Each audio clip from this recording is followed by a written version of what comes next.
दोस्तों, दिल्ली के एक अस्पताल में लंबी लंबी लाइनें लगी थी और उन्हीं लाइनों में एक 28 साल की महिला अपना पर्चा बनवाने के लिए खड़ी थी। तभी उसके कानों में पुरुषों की लाइन में से किसी के जोर जोर से खांसने की आवाज आती है। वो आवाज उसको जानी पहचानी लग रही थी। वो उस आवाज की तरफ जाती है तो देखती है कि उसका वो पति जिससे वो 4 सालों से अलग रह रही थी, वो किसी बीमारी का इलाज करवाने के लिए आया हुआ था। दोस्तों, उसकी हालत बहुत खराब थी। उसे ठीक से खड़ा भी नहीं हुआ जा रहा था, बार बार उठ जा रहा था, बैठ जा रहा था। दोस्तों, उसको देखते हैरान रह जाती है। ऐसे लग रहा था कि वो 4 साल बाद नहीं, उसको 40 साल बाद देख रही है। दोस्तों, उसके पास जाती है, उसको संभालती है, उससे पूछती है कि क्या हुआ, ये क्या हालत बना रखी है। दोस्तों, वो उसको अपने पूर्व पत्नी को देखकर दहाड़े मार मार कर रोने लगता है और बोलता है कि मैं अब नहीं बचूंगा, मुझे बचाने वाला कोई नहीं है। मेरी अंतिम इच्छा यही थी कि एक बार तुमसे मिल लूं, तुमसे माफी मांग लूं। दोस्तों, उसके पैर पकड़ लेता है और गिड़गिड़ाने लगता है। सैकड़ों लोगों की भीड़ उन दोनों को देखती है। दोस्तों, वो महिला संकोच में आ जाती है, उसको संभालती है और अस्पताल के बाहर एक कंपाउंड में जाकर एक खाली पड़े बेंच पर बिठा देती है और उससे पूछती है कि क्या हुआ, ये क्या हालत बना रखी है, तुम्हारी तो एक परियों जैसी बीवी थी, वो कहां पर है, वो तुम्हारे साथ क्यों नहीं आई। दोस्तों, वो व्यक्ति उससे रो रो कर अपनी पूरी कहानी बताता है। दोस्तों, बहुत ही इमोशनल, बहुत ही दर्द भरी कहानी है। आइए जानते हैं पूरी कहानी इस वीडियो में। लेकिन वीडियो में आगे बढ़ने से पहले बस वही रिक्वेस्ट कि आप वीडियो को लाइक कर दीजिए, चैनल को भी सब्सक्राइब कर लीजिए ताकि मेरा हौसला बढ़ता रहे। दोस्तों, उस व्यक्ति का नाम योगेश होता है और उस 28 साल की महिला का नाम अंजू होता है। दोस्तों, अंजू उसको बेंच पर बिठाकर ऊपर नीचे निहारने लगती है और ख्यालों में खो जाती है। दोस्तों, उस दिन से ठीक 4 साल पहले की बात है। योगेश एक जहर की शीशी लाता है, अंजू के हाथों पर रख देता और कहता है कि ये लो, मुझे पिला दो। अगर तुम यही चाहती हो कि मैं मर जाऊं तो तुम अपने हाथों से ही मुझे मार दो। दोस्तों, अंजू कहती है कि तुम पागल हो गए हो क्या। तो योगेश कहता है कि हाँ, मुझे पागल ही समझो, मैं उसके बिना नहीं रह सकता, उसके बिना नहीं जी सकता। दोस्तों, 2 साल पहले अंजू और योगेश की शादी हुई थी, लेकिन अब वो किसी और से प्यार करने लगा था और उससे शादी करने के लिए अंजू से तलाक मांग रहा था। लेकिन अंजू उसको छोड़ना नहीं चाहती थी क्योंकि अंजू भी उसे बहुत प्यार करती थी। अंजू और योगेश की लव मैरिज शादी हुई थी तो अंजू उससे बहुत प्यार करती थी। लेकिन जब वो मरने की धमकी देता है तो अंजू उससे कहती है कि आज तुम उसके लिए मुझे छोड़ रहे हो, कल को कोई और मिल जाएगा तो उसको भी छोड़ दोगे। तो योगेश कहता है कि सवाल ही नहीं पैदा होता, मैं मधु के साथ ही जीऊंगा, मधु के साथ ही मरूंगा। वो कहती है कि अगर उसने तुम्हें छोड़ दिया तो फिर क्या होगा। तो कहता है कि सूरज पूरब से पश्चिम निकल सकता है, लेकिन वो मुझे नहीं छोड़ सकती, वो मुझे हद से ज्यादा प्यार करती है। दोस्तों, जब बात इस हद तक बढ़ गई थी, अंजू के सामने कोई चारा नहीं था। वो बोलती है ठीक है, मैं तुम्हें तलाक नहीं दूंगी, लेकिन मेरा वादा है कि मैं तुम्हारी जिंदगी में भी कभी नहीं आऊंगी। मैं कहीं अलग ही रहूंगी, अपना कमरा लेकर कहीं जॉब वगैरह कर लूंगी, अपना गुजारा करूंगी, तुम्हें जो मर्जी तुम करो, जान देने की जरूरत नहीं है। योगेश कहता है कि तुम काम करो या ना करो, मैं तुम्हें हर महीने 10,000 रुपए महीने दिया करूंगा। दोस्तों, दरियागंज में उसका मकान रहता है और चांदनी चौक में 40,000 रुपए महीने पर वो जॉब करता था। अब दोस्तों, अंजू उस घर से निकल गई और बदरपुर में उसकी माँ रहती थी, उसके पिताजी रहते थे, अपनी माँ के पास चली गई। लेकिन वहां पर लोग हमेशा यही पूछते थे, क्या हुआ, मायके नहीं जा रही हो, हमने सुना है पति से झगड़ा हुआ है, हमने सुना है पति किसी और के साथ रह रहा है। तो इन सब बातों से परेशान होकर वो अपने माँ से भी अलग सरिता विहार में एक जॉब करती थी और वहीं पर कमरा लेकर वो रहने लगती है। दोस्तों, इधर योगेश जो है, उसकी जो गर्लफ्रेंड थी, बहुत ही खूबसूरत, निहायत ही हसीन, उसके साथ अपने घर में दरियागंज में रहने लगता है खुशी खुशी। लेकिन कुछ ही दिनों बाद उसकी करनी ऐसी थी कि वो योगेश को अपने कब्जे में ले लेती है, उसके सैलरी को अपने कब्जे में ले लेती है, क्योंकि उसे हमेशा ये डर रहता था कि कहीं अपनी सैलरी में से कुछ हिस्सा अपने पत्नी को ना दे दे। तो इसलिए जो है वो उसे 1 पैसे भी नहीं देती थी और उसके इसी करनी को देखकर जो योगेश की माँ होती है, दोस्तों एक तो उम्र दराज महिला थी और ऊपर से उनकी अच्छी बहू उस घर से निकल गई थी और ये आ गई थी घर में, तो दोस्तों उसी सदमे से वो उबर नहीं पाती हैं और 2 साल के अंदर अंदर उनकी मौत हो जाती है। दोस्तों मधु जो है योगेश की सारी सैलरी ले लेती थी, सारा पार्टी सार्टी में उड़ा देती थी, कभी अपने भाई को, माँ को, बहन को, सारे लोगों को बुला के पार्टी करती थी, दिन भर इधर उधर बातें करती थी। लेकिन योगेश था, पछता तो रहा था लेकिन करता तो क्या करता। एक दिन मधु ने उससे कहा कि ये जो घर है बहुत ही मनहूस है, बहुत ही पुराना है, इसको बेच दो और चलो कहीं फ्लैट लेकर रहते हैं। अब दोस्तों योगेश जो है अपना वो घर 1.5 करोड़ रुपए में बेच देता है और रोहिणी में एक फ्लैट देख लेता है। जब लेने की बारी आती है तो मधु कहती है कि जो फ्लैट है वो तुम मेरे नाम लिखवाओ। दोस्तों जब ये बात वो सुनता है तो उसके पैरों तले जमीन खिसक जाती है। वो कहता है कि फ्लैट तुम्हारे नाम हो या मेरे नाम हो एक ही बात है, लेकिन मेरे बाप दादों की जमीन थी, एक तो मैंने बेच दी है, अगर मैं अपने नाम ले लूंगा तो उनके आत्मा को कष्ट नहीं होगा। इस पर मधु कहती है कि तुम्हें मरे हुए बाप दादों की चिंता है, मैं तुम्हारे सामने खड़ी हूं, तुम्हें मेरी कोई चिंता नहीं, मेरी कोई फिक्र नहीं है। अब दोस्तों उन्हीं 1.5 करोड़ रुपयों के लिए वो योगेश के पीछे पड़ गई, उसका जीना हराम कर दिया उसने।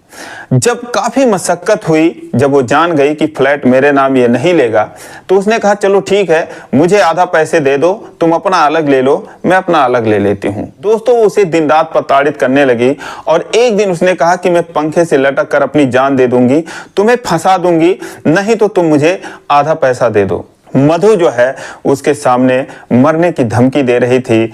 दोस्तों हार मानकर वो 50 लाख रुपया उसको दे देता है, उसके खाते में ट्रांसफर करवा देता है। दोस्तों मधु 50 लाख रुपए ले लेती है, योगेश 1 करोड़ रुपए का फ्लैट ले लेता है और उसके बाद फिर दोनों उसी फ्लैट में रहने लगते हैं। लेकिन अभी भी उसका सैलरी ले लेती थी, अपने मायके वालों पर खर्च करती थी। तो एक दिन तंग आकर उसने जो है नौकरी ही छोड़ दी। उसने बोला न रहेगा बांस न रहेगी बांसुरी। अब दोस्तों उसका घर बिक गया, उसने नौकरी छोड़ दिया, उसकी माँ चली गई, उसकी एक अच्छी बीवी थी, उसको उसने घर से निकाल दिया। तो काफी डिप्रेशन में आ गया, काफी टेंशन में रहने लगा और अपने स्ट्रेस को कम करने के लिए दोस्तों वो नशा करने लगा, सिगरेट वगैरह पीने लगा और हद से ज्यादा स्मोकिंग करने की वजह से दोस्तों बीमार हो गया, उसको टीबी हो गई। जब उसको बीमारी हो गई तो एक दिन मधु के साथ वो अस्पताल जाता है और डॉक्टर साहब कहते हैं कि टीबी की बीमारी है, लेकिन सावधान रहना, अगर कोई और साथ में रह रहा है तो उससे जरा दूर ही रहना, उसको भी हो सकता है। अब दोस्तों जब मधु ये बात सुनती है तो योगेश को फ्लैट में घुसने ही नहीं देती। दोस्तों उसके लिए एक अलग कमरा ले देती है और कहती है तुम उस कमरे में रहोगे। दोस्तों योगेश की हालत खराब थी, वो कोई विरोध करने की स्थिति में था नहीं, क्योंकि उससे कुछ सूझ ही नहीं रहा था। तो मधु जो है उसके लिए कमरा ले देती है और उसी कमरे पर उसको रख देती है। एक होटल से सुबह शाम टिफिन लगवा देती है, खाना आता है और वहीं पर वो खाकर गुजारा करने लगता है। लेकिन वो और टेंशन में आ जाता है, वो टाइम से दवा नहीं खाता। मधु कभी कभार उसको फोन कर लेती ये जानने के लिए कि मर गया या जी रहा है। दोस्तों एक दिन वो मधु को बुलाता है और कहता है कि इतनी भयंकर बीमारी मुझे नहीं है, तुमने मुझे लावारिस छोड़ दिया है, मुझे पता चल गया है कि तुम मुझे जिलाना नहीं मारना चाहती है, तुझे दौलत चाहिए था, उसी दौलत के लिए तूने मुझे अपने जाल में फंसाया। अब मैं यहाँ पर नहीं रहूंगा, मैं चल के अपने घर में रहूंगा। दोस्तों वो कहती है कि घर में आने की जरूरत नहीं है, अगर घर में आओगे तो मैं घर छोड़कर चली जाऊंगी। वो बोलता है जो मर्जी, मुझे मेरे हालात पर छोड़ दो, मेरे घर को भी छोड़ दो, मैं चल के अपने घर पे ही रहूंगा। दोस्तों जबरदस्ती जाता है, अपने फ्लैट में घुस जाता है और उसके बाद वहीं रहने लगता है। लेकिन जो मधु थी न उसे खाना देती है, न उससे कोई मतलब रखती है, बल्कि वो अपने माँ के साथ, अपने भाई बहनों के साथ उसी फ्लैट में इसकी तबीयत खराब रहती थी, एक कोने में पड़ा रहता था और वो धमा चौकड़ी मचाते रहते थे, क्योंकि उनके पास तो पैसों की कोई कमी थी ही नहीं। दोस्तों उसके पास पैसे भी नहीं बचे थे, इसीलिए अपना इलाज सफदरजंग हॉस्पिटल से मुफ्त में करवा रहा था। आता था जाता था, अकेले उसके साथ कोई नहीं जाता था। तो उसी दिन भी वो अकेला आया हुआ था और जहां पर उसकी मुलाकात अंजू से होती है। दोस्तों अंजू को पूरी कहानी बताने के बाद वो रोने लगता है। अंजू की भी आंखें भर आती हैं। फिर वो अंजू से पूछता है कि तुम्हारा क्या हाल है, तुम्हारे घर में सब कैसे हैं, तुम यहाँ पर किसको दिखाने आई हो। तो दोस्तों कहती है ठीक है, अपना पर्चा मुझे दो, नंबर आ गया होगा, जाके उस पर डेट डलवा के आती हूँ। दोस्तों योगेश का नंबर ले लेती है, वहां पर जाती है, 5-10 मिनट खड़ी रहती है, नंबर डल जाता है और उसके बाद वापस आती है तो उसके साथ में एक नन्ही सी बच्ची रहती है। जब वो सामने आती है, योगेश कहता है कि ये कौन है, तो कहती है कि ये हमारी बेटी है।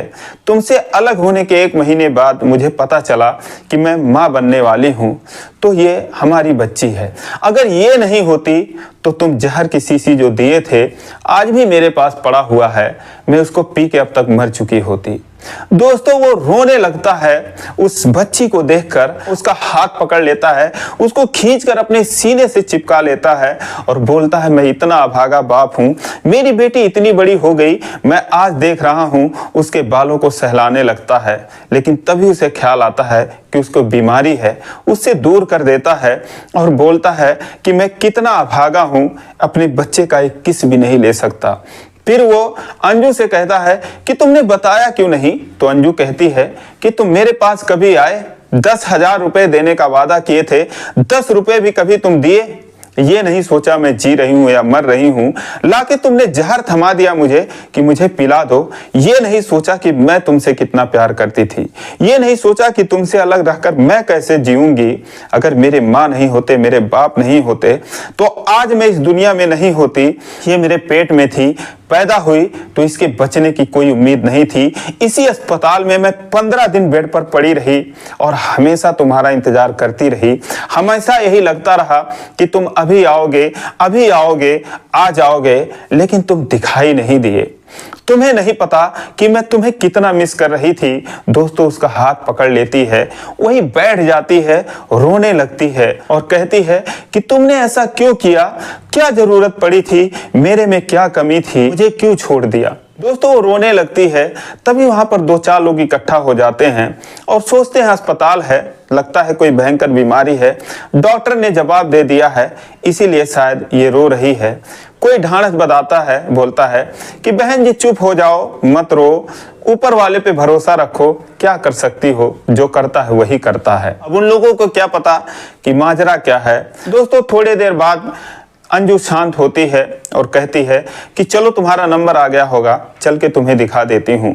दोस्तों उसको संभालती है, ले जाती है पहली मंजिल पर, मेडिसिन डिपार्टमेंट में उसको दिखाती है और डॉक्टर देखकर बोलते हैं कि जब तुम्हारी हालत खराब होती है तभी तुम आते हो, तुमसे कहता हूं कि बराबर आया करो। डॉक्टर साहब अंजू से कहते हैं कि बहन जी देखो, इनकी बीमारी अगर बढ़ जाएगी तो इसमें जान भी जा सकती है, इसीलिए बराबर इनको लाया करिए। उन्होंने कहा 15 दिन बाद एक्सरे करके आके दिखा लेना। दोस्तों वहां से निकलते हैं, बाहर जाके दवा लेते हैं दोनों और उसके बाद एक दूसरे का नंबर लेते हैं। योगेश उससे पूछता है कि तुम कहाँ रहती हो, किसके साथ रहती हो। तो अंजू कहती है कि मैं अपने मम्मी के साथ रहती हूँ। दोस्तों योगेश अपने बेटी और अंजू को छोड़ना नहीं चाहता था। वो सोचता था कि काश ये मुझे अपने साथ अपने घर पर लेकर जाए। इस बात को अंजू भी समझ जाती है, कहती है कि देखो मैं अपने मम्मी के साथ रहती हूँ, मैं तुम्हें अपने घर नहीं ले जा सकती, इसलिए तुम संभाल के जाओ, अपना ख्याल रखना, दवा टाइम पर लेना और 15 दिन बाद डॉक्टर ने बुलाया है तो फिर मैं कॉल करूंगी तो कॉल उठा लेना और मैं फिर यहाँ पर आऊंगी। दोस्तों उसके बाद योगेश जो है उस बच्ची को एक बार और दुलार करता है। उसके बाद योगेश कहता है कि बिटिया का क्या नाम रखा है, तो उसने बोला योगिता नाम रखा है इसका। तो उसे फिर से प्यार करता है, 50 रुपए देता है और उसके बाद ऑटो में बैठ जाता है और रोते हुए निकल जाता है। उसके जाने के बाद अंजू भी वहीं बैठ जाती है, वो भी रोने लगती है। फिर वो भी ऑटो पकड़ के बदरपुर अपनी माँ के पास जाती है और अपनी माँ से सारी कहानी बताती है कि माँ ऐसी ऐसी हालत है, पहचानने में नहीं आ रहे थे, उनकी ऐसी हालत हो गई थी। तो उसकी माँ कहती है कि फिर क्या सोच रही है। तो अंजू कहती है कि माँ मेरा दिल नहीं मान रहा है, मैं क्या बताऊं, मैं सोच रही हूं कि कहीं कमरा ले लूं और वहीं पर फोन करके बुला लूं, वरना मुझे नहीं लगता कि वो ठीक भी होंगे। दोस्तों उसकी माँ कहती है कि देख जैसा समझ, तेरे जो समझ में आए। दोस्तों तभी योगेश फोन कर देता है कि मैं पहुंच गया हूं और तुम लोग पहुंचे कि नहीं पहुंचे। तो उसने कहा हाँ मैं पहुंच गई हूँ। उसने बोला योगिता कैसी है? उसने बोला ठीक है, योगिता कैसी रहेगी, जैसे रहती है वैसे है। फिर योगेश ने कहा कि तुम किसको दिखाने आई थी? तो उसने बोला कुछ नहीं, बस योगिता को टीका लगवाने आई थी, लेकिन अगले हफ्ते लगवा दूंगी, अब की बार जब आओगे 15 दिन बाद तब लगवा दूंगी। दोस्तों उसके बाद अंजू और उसकी माँ जाते हैं कालका जी में एक कमरा ढूंढते हैं और अगले दिन योगेश को फोन करती है कि एक काम करो, मैंने कमरा ले लिया है, तुम वहां पर आ सकते हो तो आ जाओ। अब दोस्तों इतना सुनते ही योगेश जो है वो अपना दवा लेता है और फ्लैट से निकल जाता है। मधु उसके परिवार वाले ये भी नहीं पूछते कि कहाँ जा रहे हो। दोस्तों उसके बाद वहां से वो आता है कालका जी जहां वो रूम ली होती है, उस कमरे पर आता है। उसकी माँ भी वहीं पर रहती है अंजू की। जब उन सबको देखता है, कमरे में घुसता है तो ऐसे लगता है कि उसे एक नई जिंदगी मिल गई है। दोस्तों वो दोनों वहीं पर रहने लगते हैं। 2-4 महीने मधु फोन भी नहीं करती कि तुम कहां पर हो। ऊपर से वो उसका डेथ सर्टिफिकेट बनवाने की सोच रही थी। उसने सोचा कहीं मर गया, कहीं खप गया। दोस्तों इतनी मक्कार वो थी, जितनी खूबसूरत उतनी ही मक्कार थी। दोस्तों उसका काम ही यही था। वो नागलोई में रहती थी, उसी कंपनी में वो काम करती थी और किसी को भी अपना दीवाना बना लेती थी। और योगेश का भी यही हाल था। एक हिसाब से वो उसका शिकार हो चुका था। तो योगिता अपने नानी के पास रहती थी। अंजू और योगेश उसी कमरे पर रहने लगते हैं। 4-6 महीने में पूरी तरीके से योगेश ठीक हो जाता है। दोस्तों उसके बाद एक दिन योगेश, अंजू, उसकी माँ और 2-4 लोग और जाते हैं उस फ्लैट पर रोहिणी पे, जहां पर वो लोग मधु और उसके परिवार वाले रह रहे थे। जब ये लोग जाते हैं और उनसे मिलते हैं, दोस्तों मधु जो है वो बिना किसी विरोध के निकल जाती है, क्योंकि उसे पता था कि मुझे जितना लूटना था मैं तो लूट ही चुकी हूँ। दोस्तों वो किसी और के तलाश में निकल जाती है। उसके बाद ये तीनों लोग वहां पर रहने लगते हैं। उसके दवा का कोर्स कंप्लीट होता है। योगेश पूरी तरीके से ठीक हो जाता है।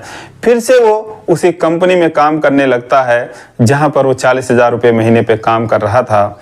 दोस्तों 2012 में इनकी शादी हुई थी, 2014 में अलग हुए थे और 2019 में फिर एक बार दोनों मिलते हैं और तब से लेकर आज तक ये दोनों एकदम सुखी जीवन व्यतीत कर रहे हैं। योगेश फिर से उसी कंपनी में काम कर रहा है।